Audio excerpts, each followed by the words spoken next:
I wanna count the freckles on your body, make you feel so naughty, baby. If you could love me so right, I could be your only guy, only guy. I promise you I ain't like that. I could be the one that loves you right.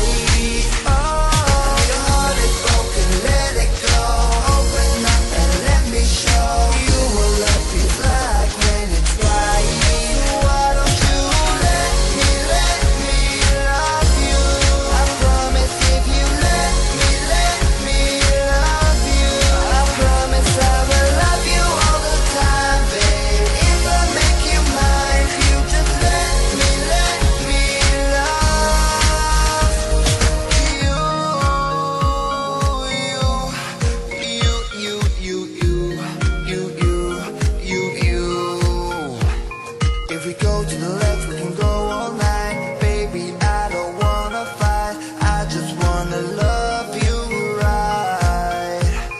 If we go to the left, we can go all night. Baby, I don't wanna fight, 'cause I just wanna love, just wanna love.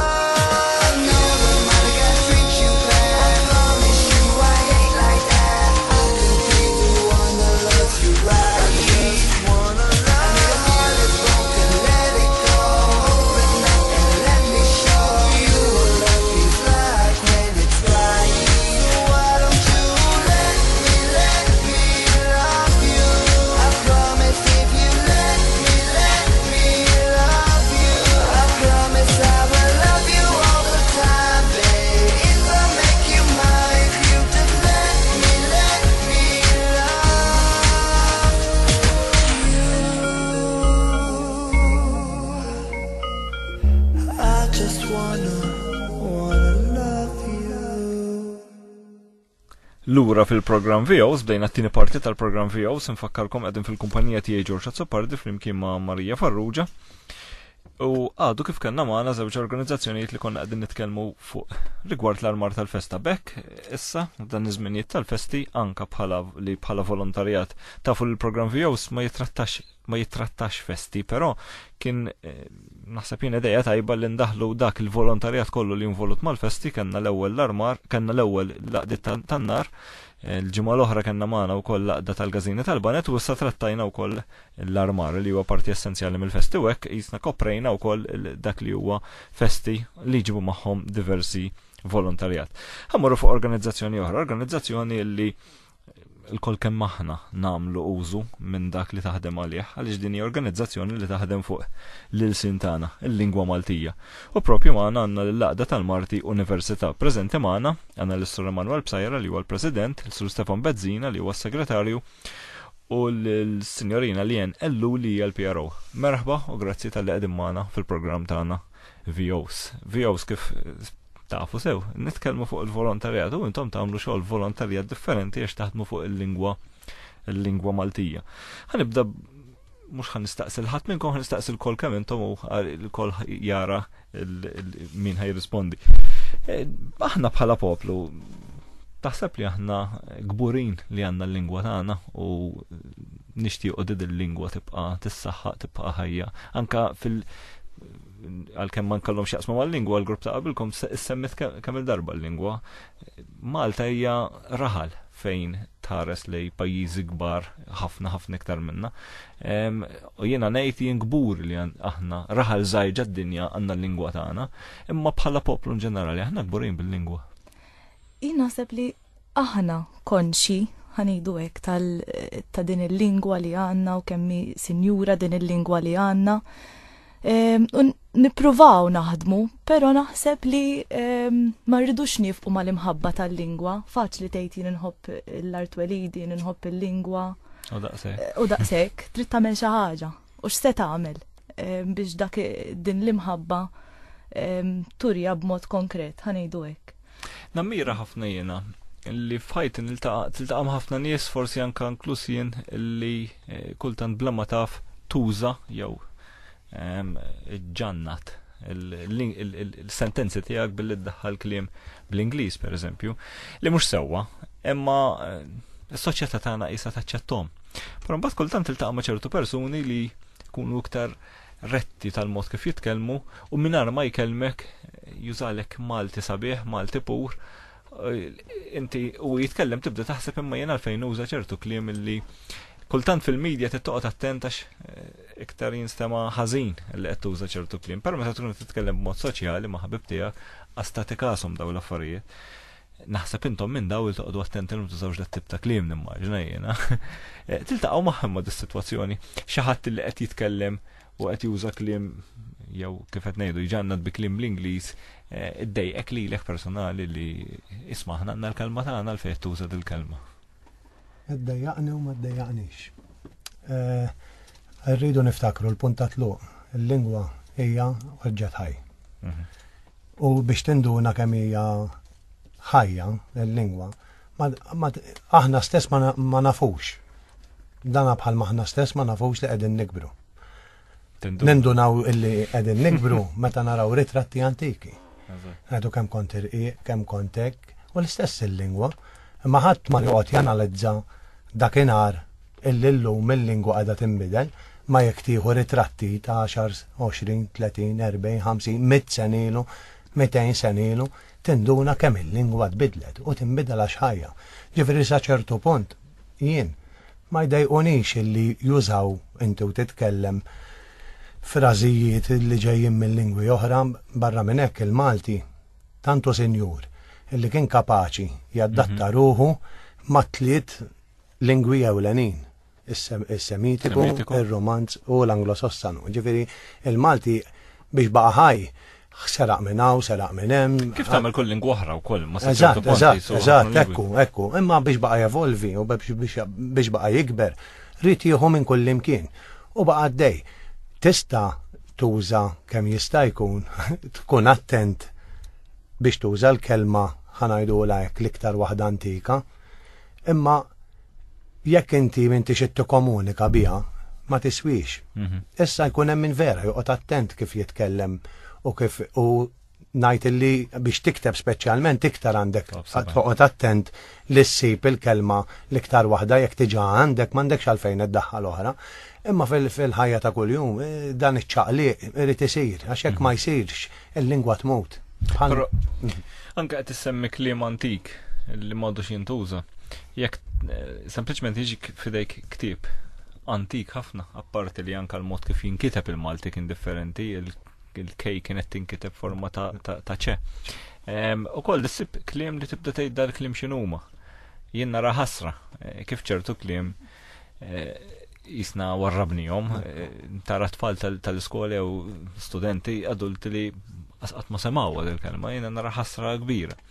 Jista' jkun li għawdex forsi għadhom jintużaw ċertu kliem li ta' min nisemmu naħseb ukoll kif. Inti mbagħad Malta hija maqsuma f'reġjuni żgħar.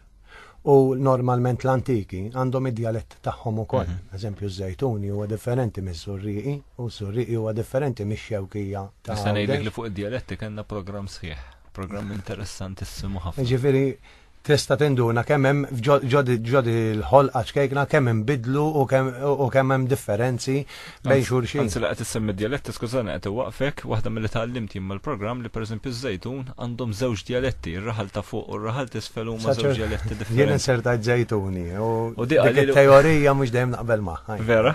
Iva, li x'imbagħad ħanajdlek kull bniedem għandu dialett tiegħu. Eżempju jien peress li jiena minn Marsaxlok u saħan qed nisviljaw daqsxejn. Ma ġara xejn peress li jiena minn Marsaxlok kom mix Lukkajra u Missieri Żejtuni jiena m'għandix id-dialett ta' Missieri 100%. Tibda qisek tieħu. Għandi ftit iktar tkarkir imma jien ma narax id-differenza bejn ir-raħal ta' fuq u r-raħal t'isfel. Studji fuq hekk qegħdin isiru u ma nistgħux ngħidu illi hija teorija li m'hemmx u lanqas li hija teorija li hemm, biss li hu żgur li ż-Żejtuni naraf miż-Żurriqi għax jien ngħidlek bittu u l-oħra jgħidulek blo. Ittifhem issa meta qegħdin nitkellmu aħna fuq il-Malti in ġenerali bil-fors illi bħala poplu biex seta' jikkomunika nistgħu nużaw kliem eżempju naqbduhom fuq Semitiku imma mhux ħajamlu mhux ħajamlu sens, eżempju flok geyser, sa taddaħlet il-kelma masħan. Taqbana minn musħun, tagħmel l-istess bħalma minna minn miżin, jew flok jenna friċ ngħidula il-miksaħ.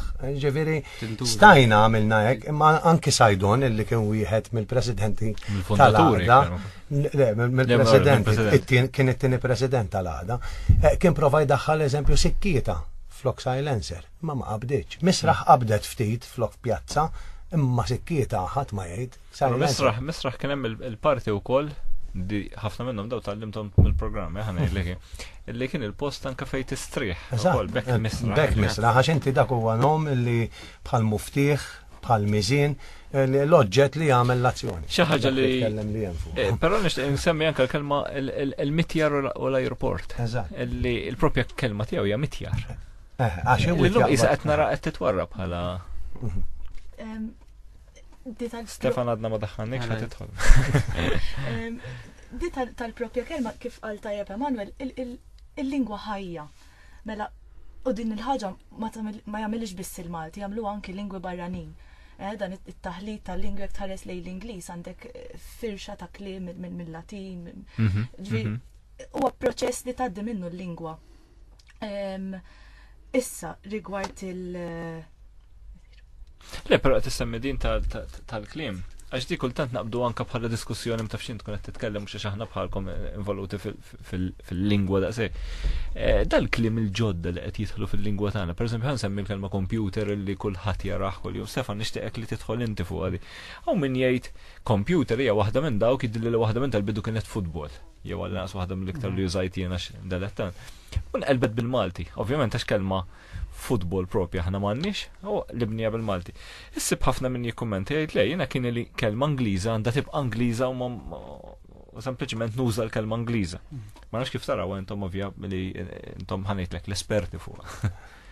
Ja, fl-opinjoni tiegħi naħseb kull kelma għandha s-sitwazzjoni tagħha wkoll. Kif tinftiem, kif jaraw, kif jifhmu għan-nies. Ma tistax kull kelma li hija speċjalment fis-sitwazzjoni tal-lum jitlu klim ġodda kważi kull jum naħseb Malta anka mhux mit-teknoloġija biss mill-teknoloġija ġabet ħafna magħha xi ħaġa. Wara dak mis-sezzjoni tal-liġijiet ħabba l-Unjoni Ewropea u daħli ħafna klim ġodda. Naħseb ma tistax taqbad kull kelma tgħid ħadd nipprova neqlibha semitika biex tidher iktar Maltija. Għax fl-aħħar mill-aħħar hija kelma li kif jitkellmu għan-nies il-lingwa hija tal-poplu. Ma tistax taqbad it-tija forma semmejt, naħseb kif tinftiem. ħafna. Di bħal semmejt kelma ta' mitjar inti. Fir-realtà naħseb in-nies kemm hawn minn kulħadd juża kelma aeroport jew airport. Airport. U bħal computer. Hija ħaġa li ma computer m'għandniex kelma għalija. Issa adottajna waħda jew inkella. Min naħseb skont il-popolarità wkoll u l-użu. Ma bat ħafna jikkomparaw inkluż jien il-lingwa Taljana pereżempju, li jisom kollha jsibu kelma bit-Taljan għal dak li għandhom bżonn. Forsi għax huma aktar gburin tagħhom jew inkella jipproteġu l-lingwa tagħhom. Mhux iktar kif tħossok komdu inti bħala persuna ma semmejt it-Taljan. Tajb li wieħed jinnota kolli huma stess qed ikollhom ħafna influenza Ingliża. Jekk tara logħba futbol flok fermato jużaw stoppato. Flok qed isaw penalty wkoll. Iva, u anke qabel pereżempju, llum saru juża ħafna. Per taf tkun anke l-persuna wkoll li għax aħna tinsiex mhux qed nismgħu Taljan, qed nismgħu l-kommentatur. Li kont se ngħid mill-lingwa possibbli li toħloq kliem ġdid jekk kellna tara milna mittjar.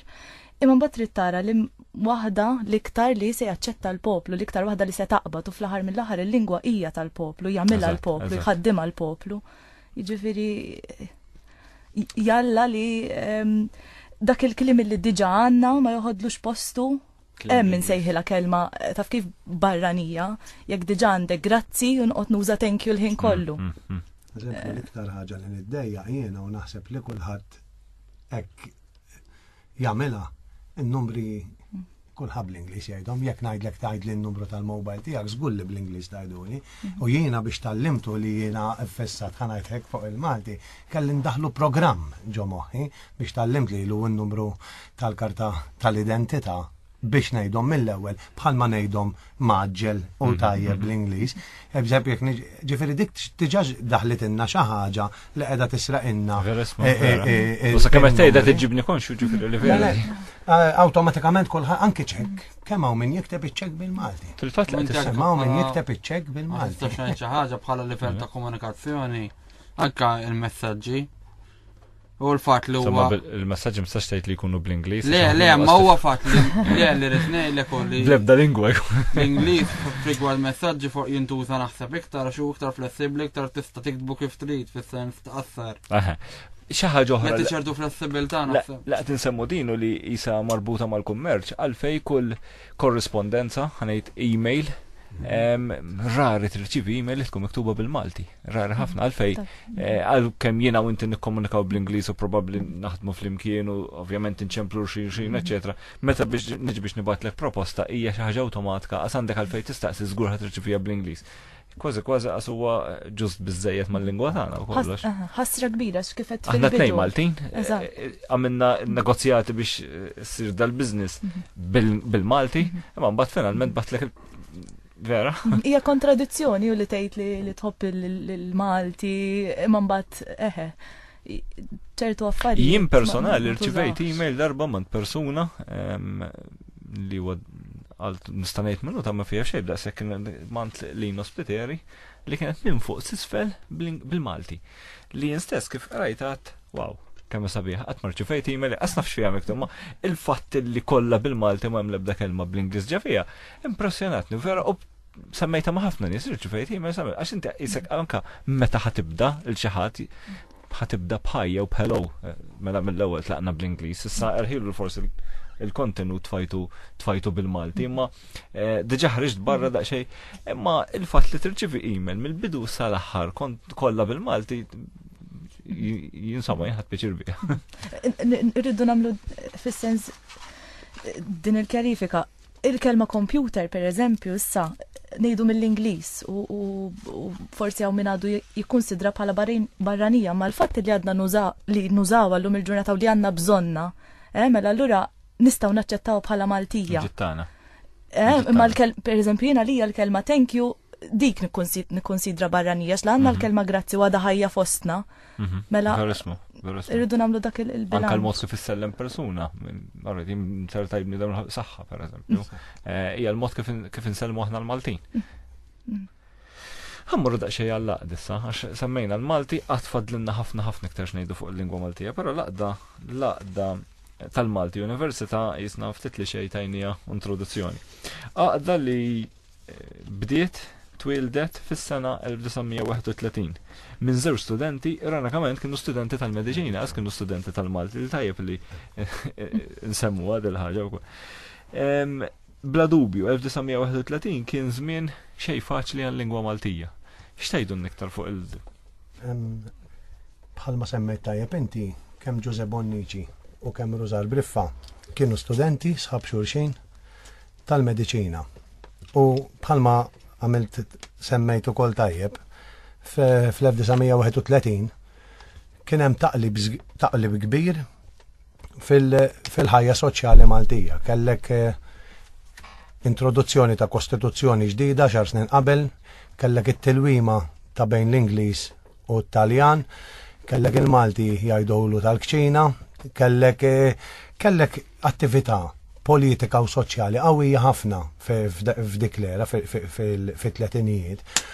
U daw ta' żewġ studenti ħabbrika li jħobbu l-Malti.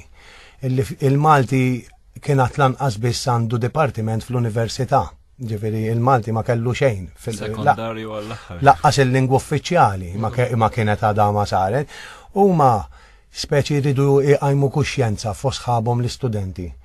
Illi ejja jnamlu għaqda tal-Malti il-ħeġġa li kellhom daw iż-żewġ studenti Rużar Briffa u Giuseppe Bonnici. U din bdiet fis-26 fil-bidu li daħlu l-università bdiet. U jitkellmu ma' sħabhom u jippruvaw iqajmu din il-kuxjenza u fl-1931 marru jitolbu lir-rettur ta' dak iż-żmien li kien Temi Żammit. Li speċi anki u kien daqsxejn waħda mhux daqshekk kien xettiku. illi din kemm ħatimxi speċi għallhom nar tat-tibendi. Speċi l-ħeġġa tissa u tispiċċa malaj.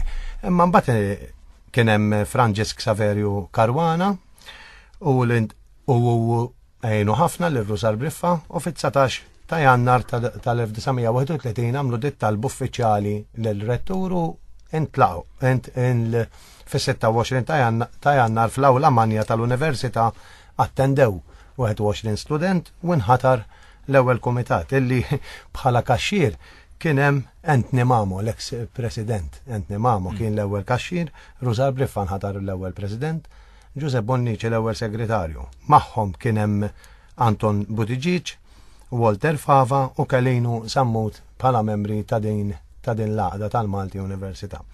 U hemm wara ġifir f'xarejn ħarġu mill-ewwel edizzjoni tal-Ħen il-Malti, rivista b'kitbiet letterari u li kien fiha l-kitbiet ta' Briffa, ta' Temmi Zammit, ta' Anton Buttigieg u Ġeża Akwalina u xi oħrajn. Tajjeb li ngħidu forsi dak iż-żmien ma kinux bil-popolarità li nafu bihom illum ukoll dawk probabbli kienu studenti għadhom. Huma kienu fil-fatt l-istudenti tal-mediċina qegħdin jippruvaw joħolqu xi ħaġa kuxjenza. Kemm illum qed insemmu żmien kbar għal dak iż-żmien ma kienu. Kienu xejn, kienu qed jippruvaw iqajmu kuxjenza favur il-Malti li dil-kuxjenza swit ħafna minn hemmhekk għax imbagħad minn hemmhekk inħoloq id-Dipartiment tal-Malti fl-Università, minn hemmhekk minn din il-kuxjenza il-lingwa Maltija saret lingwa uffiċjali, speċi tant kienu ma għamlu ħoss għal żmienhom u għamlu ħoss tajjeb ġo l-Università. U ma kienx nar tat-tiben xejn. Le, eżatt, fil-fatt għandha 81 sena. Tajjeb, bħala għaqda komplet, però għamlet żmien fejn minn ma baqgħetx titmexxa mill-professuri ngħid dejjem mill-kapijiet tad-dipartimenti, però ġiet titmexxa mill-istudenti. X'wassal biex taħseb li kien ħanuża kelma bl-Ingliż kienet downgrade għall-istess għaqda li ma tħallix immexxija u tija f'idej student forsi biex u ejja m'għandux daqshekk importanza? Le. Jew biex itti iktar entużjażmu ħeġġa għax li ġara wara Rusar Briffa li ftit dam bħala President tal-Aqda u anki Giuseppe Bonnici ftit dam segretarju tal-Aqda għaliex iggradwaw u kellhom ħafna impenji tagħhom fil-mediċina, laħaq Petru Paw Sajdon illi għamel 10 snin imexxi. U mbagħad laħaq warah il-professur Ġeża Akwalina illi kien l-ewwel kap tad-Dipartiment tal-Malti. Allura awtomatikament anki fl-istatut din il-ħaġa li ġiet fi żmien Akwalina hija li din l-għaqda taqa' ovvjament taħt id-Dipartiment tal-Malti. Dams kważi 36 sena imexxi il-professur Ġeża Akwalina. U mbagħad wara minn għalija jekk minn nissejjer żball fis-76. U għamel sentej wara il-professur Duncan Sant. All right. Unpat, l-għaqda ma baqax tiffunzjona iżjed, jisu ġara xi ħaġa u l-għaqda għamlet 10 snin ħanajdulek sospiża. Fit-88 laħaq kap tad-Dipartiment il-professur Oliver Friġġieri, illi rid jagħti ħajja il-din l-għaqda jerġa' u ħareġ bl-idea li ma jibqax iktar il-kap tad-Dipartiment li jmexxi l-għaqda, iżda li l-għaqda tgħaddi għalkemm il-kap tad-Dipartiment jibqa' dejjem il-membru fl-għaqda, l-għaqda titmexxa mill-istudenti.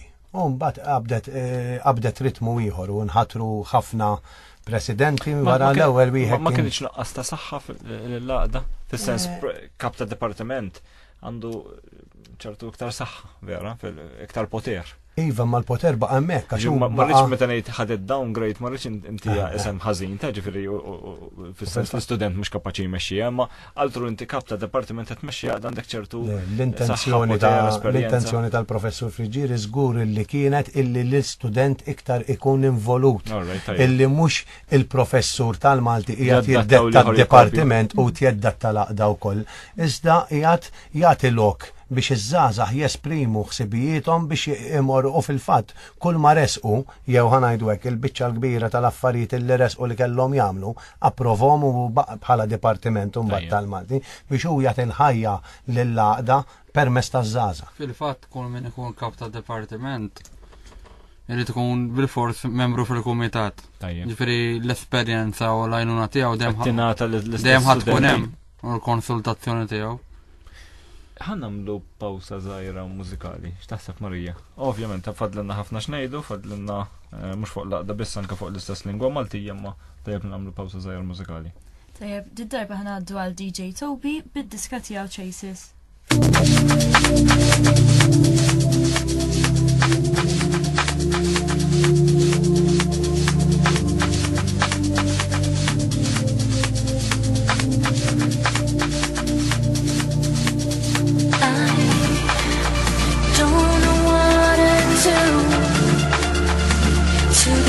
To you, you always make this hard for me to do.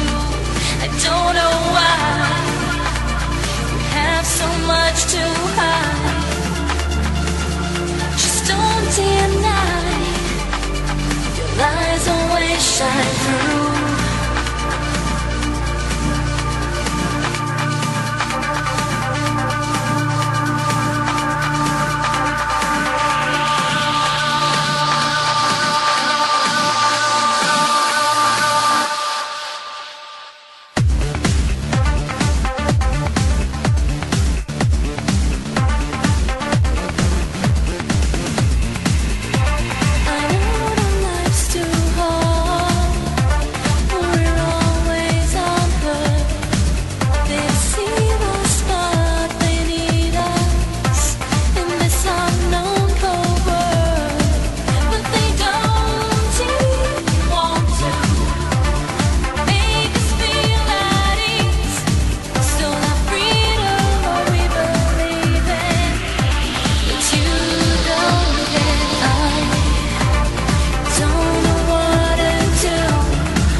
Lura fil-programm VO sinfakkarkom qegħdin fil-preżenza ta' Għaqda tal-Malti Università u preżenti magħna fl-istudju waqt il-programm VO sanna l-Istura Manuel Bsajra, President tal-Għaqda, Sir Stefan Bezzina, Segretarju kif ukoll Sinjor Lien Ellul, PRO tal-Għaqda tal-Malti Università. Bdejna il-diskursata tagħna rigward il-lingwa Maltija u jinfetħu ħafna toroq differenti kif tista' tiddiskuti u l-partijiet li trid tara tal-lingwa u da tara l-entużjażmu li naħseb jien da suġġett joħloq fuq il-lingwa Maltija. Però qabel ma narġgħu lura l-lingwa konna qegħdin nitkellmu qabel morna l-pawsa mużikali fuq il-tmexxija l-għaqda kif l-għaqda mill-kap tad-dipartiment għaddiet fidejn l-istudent.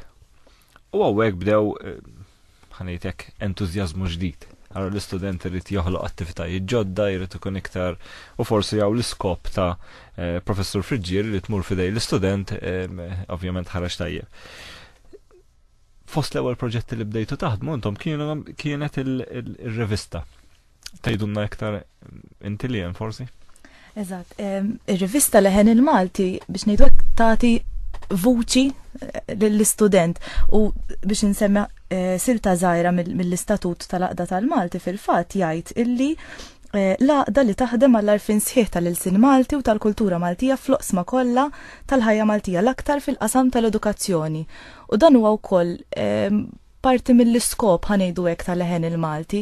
Fl-Leħen il-Malti fil-fatt jidru kemm kitbiet akademiċi, kemm poeziji, novelli, għaliex hija il-vuċi tal-istudent u dan ukoll l-iskop tal-għaqda fl-aħħar. Fil-moħra ċertu pubblikazzjonijiet li tagħmlu fuq dan il-rivista li toħorġu intom ikunu ta' ħanejtek awturi li għadhom fil-bidu tagħhom. Ġifieri jista' jkun li anke bħala kontenut min jaraħ forsi jkun xi ħadd iktar espert ħoss li hemm ħafna xi kritika fih, imma l-iskop tagħkom li tħeġġu studenti ġodda jmorru għall-letteratura vera. Ovvjament dejjem hemm board editorjali li x-xogħol jgħaddi minn taħt idejh u jara li jkun ta' ċertu livell. Jiġifieri il-prodott finali dejjem se jkun wieħed ta' livell. U għal daqstant jiġifieri min se jaqra dawn ix-xogħlijiet għandu jkun żgur. Min ikun f'dak il-mistier li jieħu gost jikteb poeżija bil-Malti, għalih ħajservih bħala l-ewwel pass li x-xogħol tiegħu qed jiġi ikkoreġut, qed jaraw ċertu nies li huma ħafna iktar esperti minnu u iktar minn kollox qed jiġi ppubblikat ukoll, ġifieri. Le, biex nikkoreġik ftit Leħen il-Malti mux minn żmien il-Professur Friġġieri, Leħen il-Malti minn żmien Rużar Briffa, sal-lum, mill-bidu sal-lum. U kien propjament dan li qiegħed tajt inti li ħajru il-kittiba Malti dak iż-żmien biex jagħmlu kampanja favur l-ilsien Malti u baqgħet għaddejja bl-istess ismu ritmu l-Leħen il-Malti. Fil-fatt bħalissa qegħdin fi proċess biex ħtarna bord editorjali biex namlu 32 edizzjoni minn żmien Akwalina li law. U kif għattajjeb inti u 32 għax qabel kien hemm numri oħrajn, ġifieri hemm iżjed minn 32, imma fi żmien Akwalina raġgħu bdew bin-numru wieħed biex niftehmu.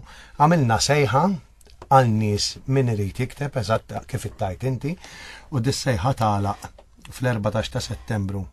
Li ġej? Eżatt, li ġej. Kull ma jrid jagħmel dak li jkun huwa li jibgħat ix-xogħol tiegħu fl-email aqda tal-Malti@gmail.com. Li dal-email ħadd tissibuh ukoll issa fuq il-Facebook page għal dawk li qegħdin jismawna.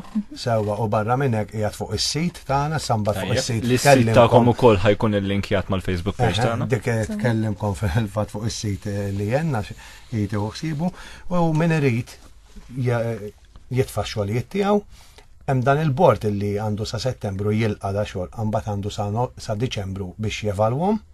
Umbat jażel minnhom u sadattanti issir il-ħidma biex jinstabu l-sponsors biex Leħen il-Malti edizzjoni 32 tarġa tiġi pubblikata. Biex niġi eżatt tal dak illi kont ittajt inti fi żmien Oliver Friġġieri, il-ħeġġa lejn xamlu żgħażagħ iktar mill-Leħen il-Malti. Apparti li baqgħu joħorġu Leħen il-Malti, għamlu ħafna pubblikazzjonijiet ta' kodba u għamlu ħafna kongressi. Eżempju l-kodba li nistgħu nsemmu biex ma nsemmihomx kollha għax hawn ħafna, eżempju Newbit ta' Franz Ammut, Provence ta' Trevor Zara, Dawl ġdid fuq Vassalli, editur Olvinvella, ġabra ta' novelli ta' Giuseppe Bonnici,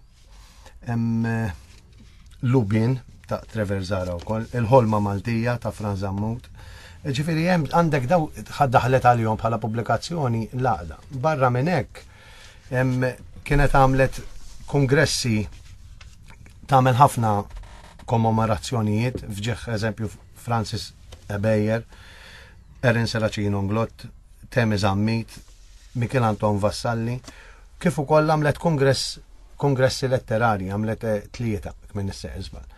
Barra minn hekk għamlet ukoll mafkar lill-poeta nazzjonali. Jaraħ kulħadd il-Furjana post vera ċentrali. Ħafna miswali ġol l-università issemmew għal nies illi ħadmu għall-Ilsem Malti bħal Michel Anton Vassalli, Giuseppe Cassar Pulicino, Temi Zammit, Erin Seracino Nglott u Petru Pawsajdon. Ġifieri bħala għaqda daw in-nukleu żgħażagħ illi bdew jaħdmu mill-1988 bdew jagħtu iktar spazju, jibdew jiftħu iktar, jagħmlu eżempju tifkiriet kommemorattivi f'anniversarji ta' kittiba oħra, itellaw wirjiet u bekk laqda baqgħaddejja għaddejja fl-istessin iżżomm ħaj ukoll il-patrimonju tagħhom. Ħammur lura daqsxejn għar-rivista. Jista' jkun li fost il-kittiba l-kbar li semmejna, jista' jkun li l-ewwel xogħlijiet tagħhom ukoll kienet l-istess rivista li jużaw huma stess. Qed ngħidha dejjem kal-benefiċċju ta' forsi ħanejtek kittiba żgħażagħ li għandna li hemm fil-fatt fl-ewwel xogħlijiet tal-ħajn Malti hemm ta' Rużar Briffa stess illi sa dak iż-żmien kien għadu ma ppubblika xejn. U hemm ta' Giuse Aquilina li sar ħanajdulu hekk sar famuż taħt 3 saltniet fit-38.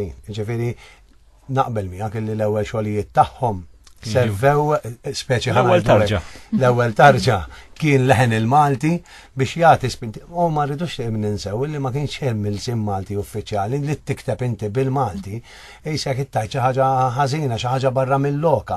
Issa dawit joħorġu rivista, ħarġuha wara xarejn, ġifieri kienu kemm Giuseppe Bonnici illi kulħadd jaf li kien magna. Giuseppe Bonnici sa anke kellu librerija tiegħu beda jistampa l-ewwel romanzi. Ġifieri kulħadd magna kien. U Rużar Briffa spalla ma spalla miegħu speċi rridu jkissru il-barrikati illi kienu tixekkel kollox lill-Ilsem Malti. Tkellimna ħafna fuq il-ħidma, però ħanerġa' lura daqsxejn għall-lingwa issa. Ftit ilu inti Manuel semmejt illi uħud kunu jaħsbu fi żmien il-tletinijat meta kienet twaqfet l-għaqda tal-Malti, il-lingwa Maltija hija l-lingwa tal-kċejjen. Taħseb illi f'pajjiżna taw min jaħseb illi min jitkellem bil-Malti forsi huwa tarġa l-isfel u jekk inti titkellem bl-Ingliż mel inti superjuri għalija. Opinjoni tiegħek? Tagħkom.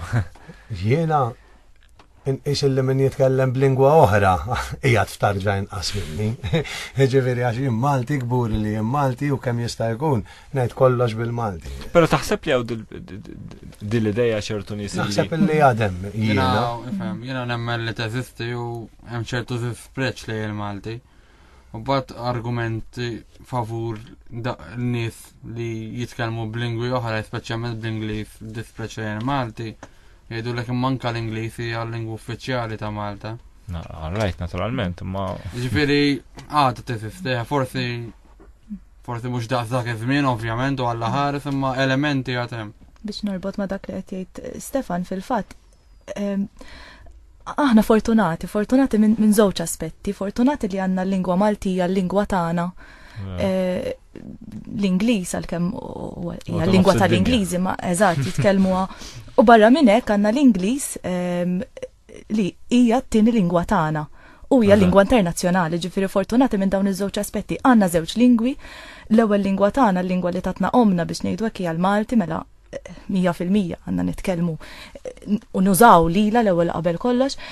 Però ma neskludux illi f'ċertu okkażjonijiet aħna fortunati li għandna l-Ingliż jekk sejrin barra minn Malta. L-Ingliż ħaniġu bżonnu, ġifieri ma nistgħux nagħmlu bħal żwiemel ħanejdu hekk u nagħlqu għajnejna l-Malti biss. Imma jekk se nużaw il-Malti u għandna nużaw il-Malti kemm jista' jkun u mbagħad nużawh b'mod tajjeb.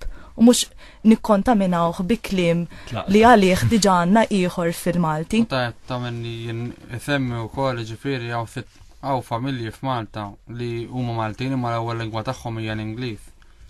Ġifieri naħseb Id-dej ekdi Stefa. Sorry? Id-dej ekdi.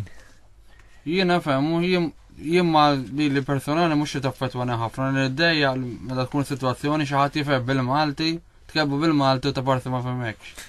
Dik hija sitwazzjoni li ddejjaqni. Insomma, ħanejtek jien personali ma nemmenx li ma jifhmekx.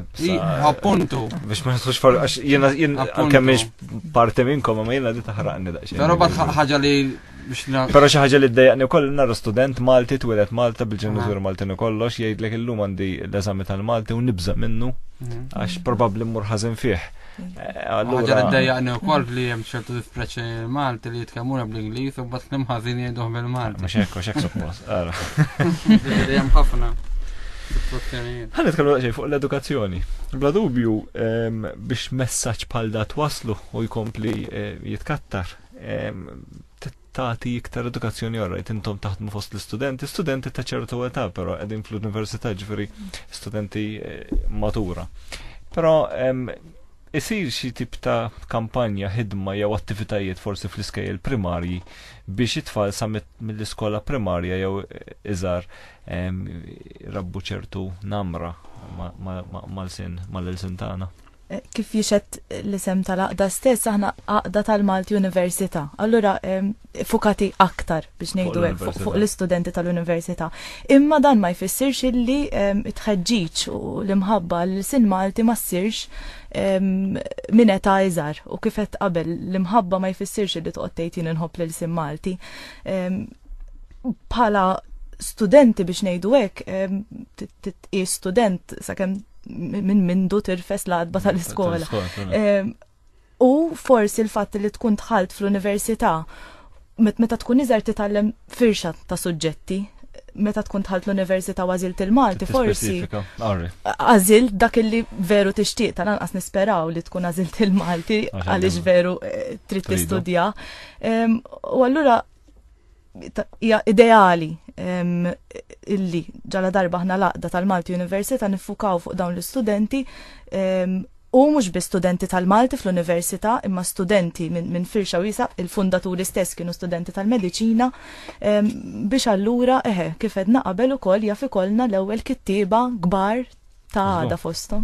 U anka qed insemmu l-iskejjel primarji iridu għandhom revisti li huma stessi jistgħu jiktbu pubblikazzjonijiet tagħhom u jippubblikawhom ma ħajkun qed jinqraw ovvjament minn studenti li huma tal-età tagħhom, ġifieri jekk vera tifel jew tifla student li jixtieq jippubblika xi ħaġa għandu wkoll fejn. Naf li anke hawn xi ġurnali li jiddedikaw paġni għal atfal biex it-tfal jitħajru anke jiktbu jitallaw xi proġett u jikteb xi ħaġa fuq il-gazza allura qed tkun il-fatt li qed jara x-xogħol tiegħu pubblikat huwa ta' preġu għalih vera.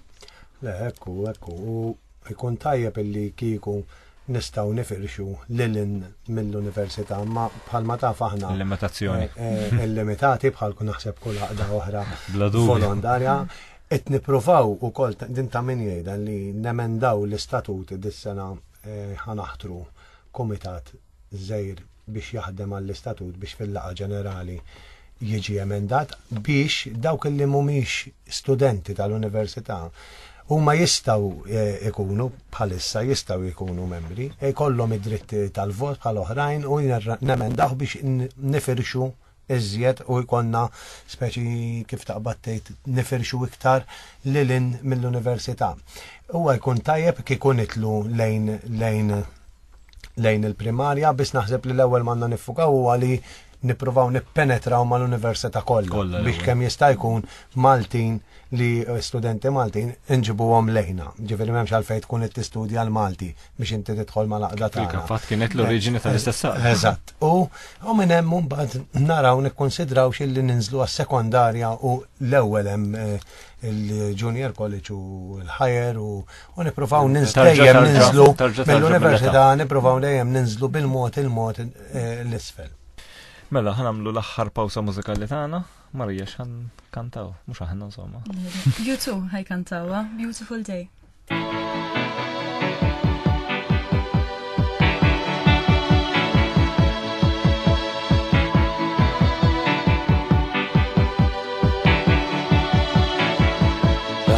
as a balloon shoots up through the stony ground. There's no room, no space to rent in this town. You're out of luck, and the reason that you had to care, the traffic is stuck, and you're not moving anywhere. You thought you found a friend to take you out of this place, someone you can lend a hand in return for grace. It's a beautiful day. Sky falls, you feel like it's a beautiful day. Don't let it get away. You're on the road, but you got no destination. You're in the mud, in a maze of her imagination. Your love is down, even if that doesn't ring true. You've been all over, and it's been all over you. It's a beautiful day. Don't let it get away. It's a beautiful day.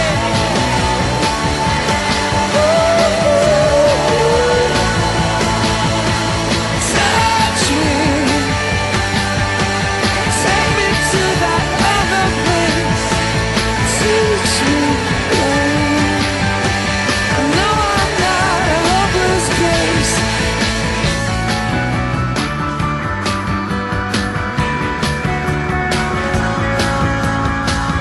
See the world in green and blue. See China right in front of you. See the canyons broken by cloud. See the tuna fleets clearing the sea out. See the bedroom fires at night. See the oil fields at first light. And see the bird with a leaf in her mouth. After the flood, all the colors came out.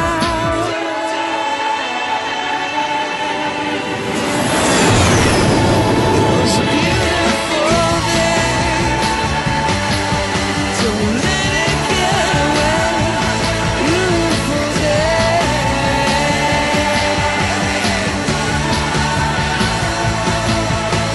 Touch me, take me to that other place. Release me, I know I'm not a hopeless case. What you don't have, you don't need it now. What you don't know, you can feel it somehow. What you don't have, you don't need it now. Don't need it now. It was a beautiful day.